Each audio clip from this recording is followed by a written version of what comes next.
എല്ലാവർക്കും സുഖമാണെന്ന് വിശ്വസിക്കുന്നു. Welcome back to our channel. Traditional സ്നാക്കായിട്ടുള്ള അച്ചപ്പത്തിൻ്റെ റെസിപ്പിയാണ് കേട്ടോ ഇന്നത്തെ നമ്മുടെ വീഡിയോ. എൻ്റെ മമ്മിയുടെ സ്പെഷ്യൽ റെസിപ്പിയാണ്. ഞങ്ങളുടെ നാട്ടിൽ പള്ളിപ്പെരുന്നാളിനൊക്കെ എല്ലാ വീട്ടിലും ഉണ്ടാക്കുന്ന ഒരു കോമൺ സ്നാക്കാണ് കേട്ടോ അച്ചപ്പം. സ്പെഷ്യൽ ഒക്കേഷനിലൊക്കെ വീട്ടിലെ ഒത്തിരി ഗസ്റ്റൊക്കെ വരുമ്പോൾ ടീ ടൈം സ്നാക്കായിട്ട് കൊടുക്കാൻ മുൻപ് തന്നെ ഉണ്ടാക്കി സ്റ്റോർ ചെയ്യാൻ പറ്റുന്ന സ്നാക്കും കൂടിയാണ് നമ്മുടെ അച്ചപ്പം. ഫസ്റ്റ് സ്റ്റെപ്പ്, ഒരു ബൗളിലേക്ക് ഇച്ചിരി പുളി വെള്ളത്തിൽ സോക്ക് ചെയ്യാനായിട്ട് വെക്കാം. ഇതിലേക്ക് അച്ചപ്പം ഉണ്ടാക്കിയെടുക്കാനുള്ള അച്ച് കംപ്ലീറ്റ് ആയിട്ട് മുങ്ങുന്ന രീതിയിൽ പുളിവെള്ളത്തിൽ 2 മണിക്കൂറെങ്കിലും മുക്കി വയ്ക്കാം കേട്ടോ. ഇങ്ങനെ ചെയ്യുമ്പോൾ അച്ചപ്പം ഉണ്ടാക്കുന്ന ടൈമിൽ സ്റ്റിക്ക് ചെയ്യാതെ പെട്ടെന്ന് തന്നെ അച്ചിൽ നിന്ന് വിട്ട് കിട്ടും. നെക്സ്റ്റ്, അരി സോക്ക് ചെയ്യാനായിട്ട് വെക്കണം. അതിന് വേണ്ടിയിട്ട് 1 കിലോ പച്ചരിയാണ് കേട്ടോ എടുത്തേക്കുന്നത്. നന്നായി കഴുകി ക്ലീൻ ചെയ്ത് ആവശ്യത്തിന് വെള്ളം ഒഴിച്ച് മിനിമം 8 മണിക്കൂറെങ്കിലും സോക്ക് ചെയ്യാനായിട്ട് വെക്കാം കേട്ടോ.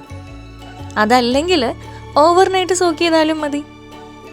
അരി കുതിർന്നതിന് ശേഷം സ്ട്രെയിൻ ചെയ്ത് വെള്ളം ഒട്ടും തന്നെ ഇല്ലാതെ ഫൈൻ പൗഡറായിട്ട് ഇതുപോലെ പൊടിച്ചെടുക്കാം. ഇതിലേക്ക് 250 ഗ്രാം പഞ്ചസാരയാണ് ആഡ് ചെയ്യുന്നത്. കൂടുതൽ ആഡ് ചെയ്താൽ അച്ചപ്പം ഡാർക്ക് കളറാവും. അച്ചപ്പം ക്രിസ്പി ആവാനായിട്ട് ഒരു മുട്ട പൊട്ടിച്ചൊഴിക്കാം. ഇനി ഇത് മിക്സ് ചെയ്തെടുക്കാം. ഈ പൊടി നനച്ചെടുക്കാനായിട്ട് ഇതിലേക്ക് ഒരു തേങ്ങയുടെ 1/4 പാലാണ് എടുക്കേണ്ടത്. കുറച്ചായിട്ട് ആഡ് ചെയ്ത് മിക്സ് ചെയ്തെടുക്കാം. തേങ്ങാപ്പാലാണ് കംപ്ലീറ്റ്ലി യൂസ് ചെയ്യുന്നത് കേട്ടോ. വെള്ളം ഒട്ടും തന്നെ ആഡ് ചെയ്യാൻ പാടില്ല. ഇനി വെള്ളം കുറവാണ് എന്ന് തോന്നുവാണെങ്കിൽ കുറച്ച് തേങ്ങാപ്പാലും കൂടി എടുത്തിട്ട് മിക്സ് ചെയ്യാം. ബാറ്റർ അധികം തിക്കാവാനോ ലൂസാവാനോ പാടില്ല. നമ്മുടെ ദോശമാവിൻ്റെ ബാറ്ററിൻ്റെ ഒക്കെ ടെക്സ്ചർ ആയിരിക്കണം. കണ്ടോ, ഈ ഒരു ടെക്സ്ചർ സെറ്റാണ്. ഇതിലേക്ക് 1/2 സ്പൂൺ ഉപ്പും 1 ടേബിൾ സ്പൂൺ കറുത്ത എള്ളും ആഡ് ചെയ്ത് ഒന്നും കൂടെ മിക്സ് ചെയ്യാം. ബാറ്റർ കുറച്ച് തിക്കാണ്, അതുകൊണ്ട് തന്നെ ഇച്ചിരി തേങ്ങാപ്പാലും കൂടെ ആഡ് ചെയ്ത് ഒന്നും കൂടെ മിക്സ് ചെയ്ത് കൊടുക്കുന്നുണ്ട് കേട്ടോ. കണ്ടോ, ഈ ഒരു ടെക്സ്ചർ പെർഫെക്റ്റ് ആണ്. ബാറ്റർ ഉണ്ടാക്കിയതിന് ശേഷം അപ്പം തന്നെ ഉണ്ടാക്കിയെടുക്കണം. ഫെർമെൻ്റ് ചെയ്യാനൊന്നും വെക്കണ്ട കേട്ടോ. ഇനി ഒരു വൈഡ് ആൻഡ് ഡീപ്പ് ആയിട്ടുള്ള പാൻ എടുക്കുക. പാൻ ചൂടാവുമ്പം അച്ചപ്പം ഉണ്ടാക്കിയെടുക്കാനുള്ള ഓയിൽ ഒഴിച്ചു കൊടുക്കുക. ഞാനിവിടെ വെളിച്ചെണ്ണയാണ് കേട്ടോ എടുത്തേക്കുന്നത്. ട്രഡീഷണലി വെളിച്ചെണ്ണയാണ് യൂസ് ചെയ്യുന്നത്. എണ്ണ നന്നായി ചൂടായി വരുമ്പം സോക്ക് ചെയ്ത് മോൾഡ് വെള്ളം ഒട്ടും തന്നെ ഇല്ലാതെ വൈപ്പ് ചെയ്ത് എണ്ണയിൽ ഇതുപോലെ മുക്കി വയ്ക്കാം. ഇതൊന്ന് ചൂടാവട്ടെ. ഇനി നമ്മുടെ ബാറ്റർ ജസ്റ്റ് ഒന്ന് മിക്സ് ചെയ്തതിന് ശേഷം മോൾഡ് ബാറ്ററിലേക്ക് ഡിപ്പ് ചെയ്യുക.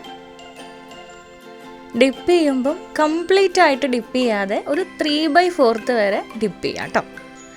എന്നിട്ട് എണ്ണയിലേക്ക് ഇതുപോലെ 5 സെക്കൻഡോളം മുക്കി വയ്ക്കുക. എന്നിട്ട് ഇളക്കി കൊടുത്താൽ ഇതുപോലെ ഈസി ആയിട്ട് ഡീമോൾഡ് ചെയ്തെടുക്കാം കേട്ടോ. ഒരു സൈഡ് ഗോൾഡൻ കളർ ആവുമ്പം ഫ്ലിപ്പ് ചെയ്ത് ഫ്രൈ ചെയ്തെടുക്കാം.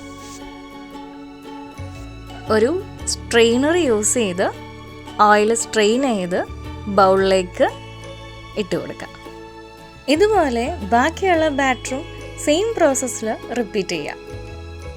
ചൂടാറിയതിന് ശേഷം ഒരു എയർ ടൈറ്റ് കണ്ടെയ്നറിൽ സ്റ്റോർ ചെയ്ത് വെക്കാം കേട്ടോ.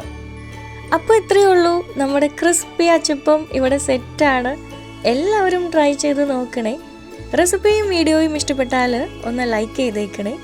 നിങ്ങളുടെ ഫീഡ്ബാക്ക് എന്തായാലും കമൻറ്റ് ബോക്സിൽ അറിയിക്കണേ. അതുപോലെ റെസിപ്പീസ് നിങ്ങൾക്ക് കമൻറ്റ് ബോക്സിലൂടെയോ ഫേസ്ബുക്ക് പേജിലൂടെയോ സജസ്റ്റ് ചെയ്യാം കേട്ടോ. കൂടാതെ നമ്മുടെ ഫേസ്ബുക്ക് പേജും ഇൻസ്റ്റഗ്രാം പേജും വാട്സപ്പ് ചാനലും ഫോളോ ചെയ്യാനും മറക്കരുത്. നമ്മുടെ ചാനൽ ഇതുവരെ സബ്സ്ക്രൈബ് ചെയ്തിട്ടില്ലെങ്കിൽ ഒന്ന് സബ്സ്ക്രൈബ് ചെയ്ത് തൊട്ടടുത്തുള്ള ബെൽ ഐക്കണിൽ ഓൾ എന്ന് ക്ലിക്ക് ചെയ്താൽ പുതിയ വീഡിയോസ് അപ്ലോഡ് ചെയ്യുമ്പോൾ നോട്ടിഫിക്കേഷൻ വരും കേട്ടോ. താങ്ക്